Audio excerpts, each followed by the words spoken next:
warahmatullahi wabarakatuh. Perkenalkan, nama saya Hanifah Afraaini dengan NIM 23810500067.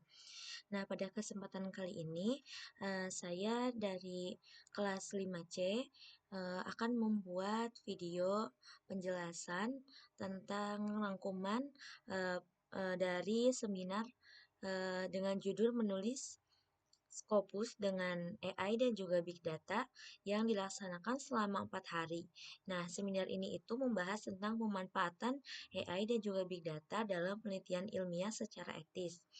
Nah, di sini saya membuat video ini untuk memenuhi UAS mata kuliah dari peluang yang diampu oleh Bapak Dr. Alif Lingga Persada MPD. Langsung saja. Nah, di sini ada beberapa profil pembicara pada webinar kali ini. Yang pertama ada Profesor Dr. Muhammad Nurianto Al-Arif sebagai Sekjen Asosiasi Dosen Indonesia. Yang kedua ada Profesor Roil sebagai pakar AI dalam penelitian. Yang ketiga ada Bapak Fauzi sebagai praktisi etika AI. Yang keempat ada Bapak Dr. Wing Wahyu Winarno sebagai pakar penelitian kualitatif. Yang ke 5 ada Bapak Profesor Rezi sebagai ahli Big Data dan juga tes mining. Nah, pada hari pertama ini dijelaskan bahwa AI dan Big Data itu bukan lagi sekedar pilihan, tetapi sudah menjadi kebutuhan dalam suatu penelitian yang modern. Nah, keduanya itu dapat membantu untuk meningkatkan efisiensi, kemudian akurasi analisis, dan juga skala penelitian. Nah, namun AI ini hanya berperan sebagai alat bantu tertentu, bukan berperan sebagai penulis utama dalam karya ilmiah tersebut.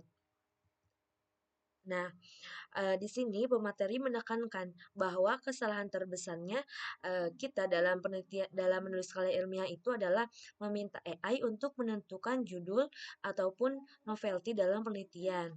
Nah, sedangkan dalam penelitian itu harus tetap menjadi pengambilan keputusan utama itu oleh kita, tidak boleh oleh AI seperti itu. Nah, oleh karena itu penggunaan AI itu harus disertai dengan prompt yang detail dan juga bertahap serta harus berbasis bahan yang telah disiapkan oleh kita sebagai penelitinya. Nah, di sini pada hari kedua itu webinar ini membahas tentang pentingnya etika dalam penggunaan AI. Nah, di sini AI itu diposisikan sebagai pendamping berpikir atau teman kita sebagai teman diskusi kita sebagai peneliti, bukan untuk pengganti peneliti. Nah, di beberapa platform yang direkomendasikan oleh Bapak Dokter Fauzi, Bapak Profesor Fauzi itu menyarankan seperti ChatGPT, Gemini, dan juga Sispace. Nah, khususnya itu untuk membantu penulisan di pendahuluan dan juga literatur review. Nah, di sini pemateri juga menekankan pentingnya keamanan data seperti tidak menggunakan data mentah ke AI dan juga menggunakan akun pribadi dalam AI. Nah, selain itu, setiap hasil dari AI itu wajib dipahami dan juga diparafrase dengan bahasa kita sendiri. Serta di AI itu hasilnya harus divalidasi kembali referensi dan juga citasinya. Kadang kan yang dilampirkan di dalam AI itu citasi atau referensinya itu merupakan referensi ataupun citasi yang bodong ya. Tidak ada referensi yang jelasnya jika dicari di Google Scholar ataupun apa. Nah, kemudian di sini pada hari ketiga itu membahas tentang metode sistematis literatur review atau metode SLR, di mana metode SLR itu merupakan penelitian yang menggunakan kumpulan artikel dari jurnal-jurnal yang sudah bereputasi seperti itu. Nah, di sini dengan bantuan AI itu proses analisisnya itu akan menjadi lebih efisien gitu, lebih mudah. Terus waktunya juga lebih cepat. Nah, misalnya dalam merangkum informasinya itu penting informasi penilaian berbagai artikel itu lebih mudah dan juga lebih cepat untuk tahu informasi-informasi di berbagai artikel. Nah, selain SLR juga di sini dijelaskan pula beberapa jenis penelitian kualitatif lainnya seperti literatur review, meta-analisis, dan juga bibliometrik ataupun bibliometrik analisis. Nah, di sini masing-masing metode tersebut memiliki tujuan dan juga karakteristik yang berbeda sesuai dengan kebutuhan dalam penelitiannya. Nah, di sini juga seminar ini juga menegaskan perbedaan penelitian kualitatif dan juga kuantitatif.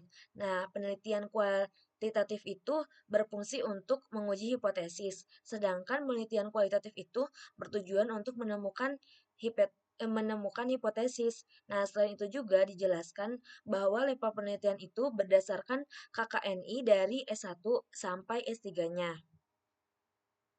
Nah, pada hari keempat ini, seminar ini membahas tentang big data yang erat kaitannya dengan text meaning dan juga image processing. Nah, di sini text meaning itu digunakan untuk mengekstraksi informasi dari teks, seperti analisis yang sentimen dan juga permodelan topik dan juga permodelan topik yang sangat relevan dengan penelitian yang berbasis datanya itu besar. Nah, di sini pemateri juga mendemonstrasikan praktik text meaning menggunakan RStudio.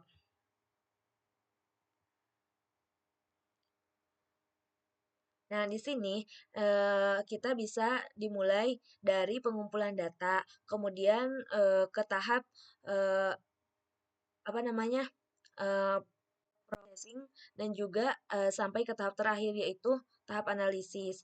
Nah, ChatGPT di sini bisa ditunjukkan atau digunakan sebagai asisten yang sangat membantu, terutama dalam penulisan kode di berbagai penelitian pemula. Nah, di sini sebagai penutup, para peneliti juga menekankan bahwa penelitian di era digital itu harus lebih kreatif dan juga inovatif, serta kita itu harus memanfaatkan teknologi secara etis. Nah, meskipun model atau alatnya tersebut itu digunakannya tidak selalu sempurna, tapi tetap saja alat-alat tersebut atau eh, apa namanya aplikasi-aplikasi tersebut itu dapat memberikan manfaat yang besar jika kita menggunakannya dengan bijak. Nah, mungkin pada eh, seminar kali ini segitu yang saya dapatkan. Kurang lebihnya mohon maaf. Wassalamualaikum warahmatullahi wabarakatuh.